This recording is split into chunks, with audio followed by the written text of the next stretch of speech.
E contou-lhes ainda outra parábola. O reino dos céus é como fermento que uma mulher tomou e misturou com uma grande quantidade de farinha, e toda a massa ficou fermentada. O reino dos céus é como fermento que uma mulher tomou e misturou com uma grande quantidade de farinha, e toda a massa ficou fermentada. O fermento, muitas vezes, ele é utilizado na Bíblia no aspecto negativo.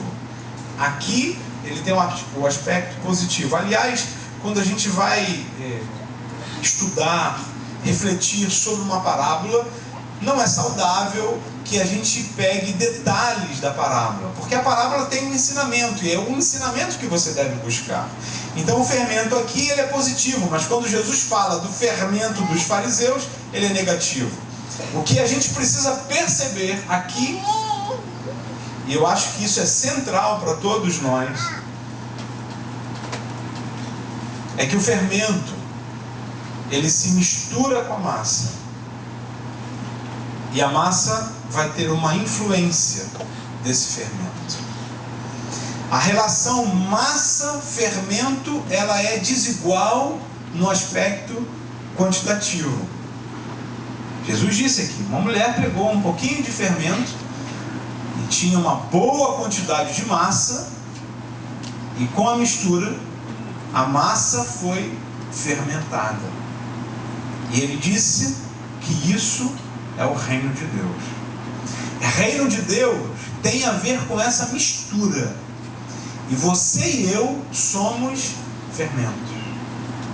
O fermento, ele precisa estar na massa para que a massa seja influenciada.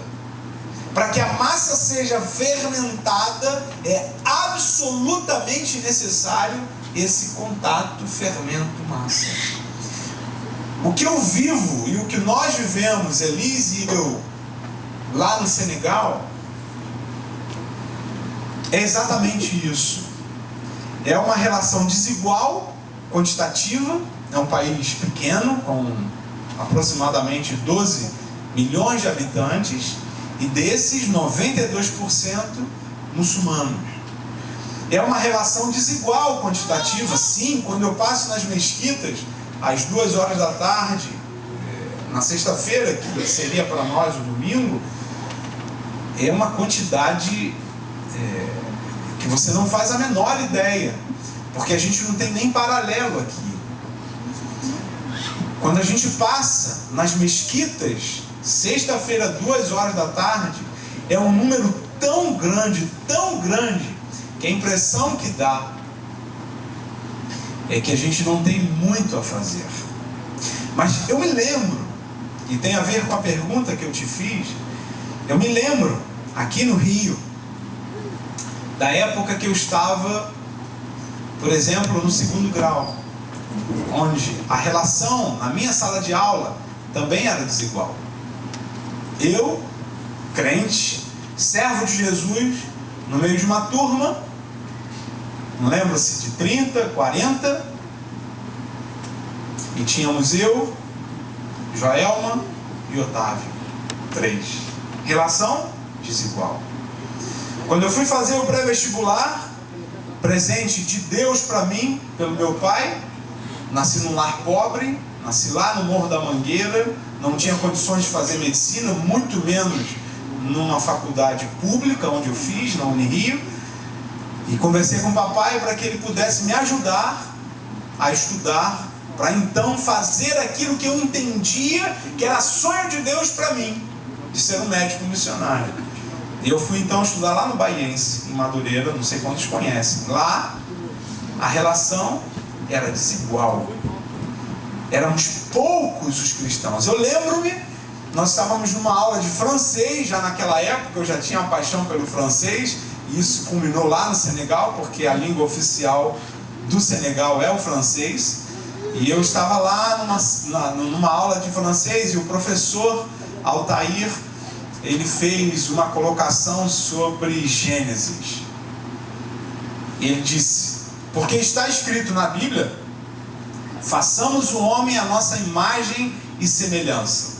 E disse ele: se está escrito façamos, no plural, é porque eram vários deuses. Alguém discorda? E eu discordava. E cadê a coragem para dizer eu discordo? E eu tremi, mas levantei a mão e disse eu discordo. Ele disse por quê? E eu disse para ele, explicando para ele da minha visão bíblica de que o façamos tem a ver com Deus Pai, Deus Filho, Deus Espírito, e que não eram vários deuses. E ele depois se tornou meu amigo, mas nesse dia ele disse, bom, nós já estamos quase terminando a aula e a gente vai parar aqui e eu quero conversar com você e quem quiser conversar pode vir. E ele acabou a aula e vieram várias pessoas e eu estava muito nervoso. E ele era psicólogo, advogado, professor de francês, inglês, português, literatura, alemão. Como alguns dizem, desculpe a expressão, mas era um animal. Era uma pessoa assim, absolutamente exponencial. Se tornou meu amigo. Mas nesse dia ele olha para mim e diz assim, você está nervoso? Exatamente para me descontrolar. E nós conversamos mais de 2 horas. Com várias pessoas, e havia apenas uma católica. E que entrou comigo para defender os valores do cristianismo. Naquele curso, uma moça que se chama Andréia, ela veio até a mim e disse, eu queria conversar contigo. E ela disse, tem alguma coisa em você, e eu não sei o que é, mas eu queria conversar contigo sobre isso. Ela nunca tinha falado comigo, eu não tinha me apresentado, mas ela percebia alguma coisa na relação, no cotidiano lá no Baiense.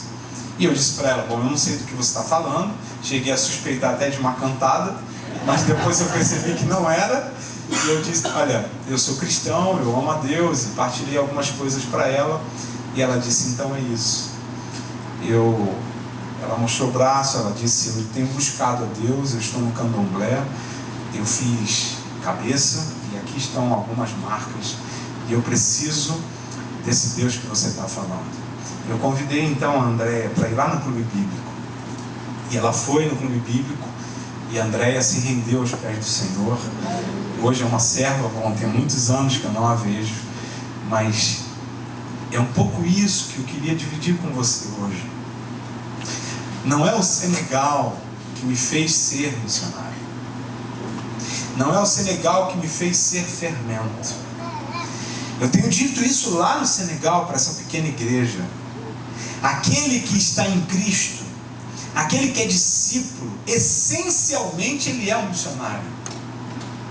Aquele que ama a Deus e que vive para Deus, aquele que disse, eu sou cristão, eu sou seguidor de Jesus, ele está necessariamente enganjado para que outros venham também para o reino de Deus.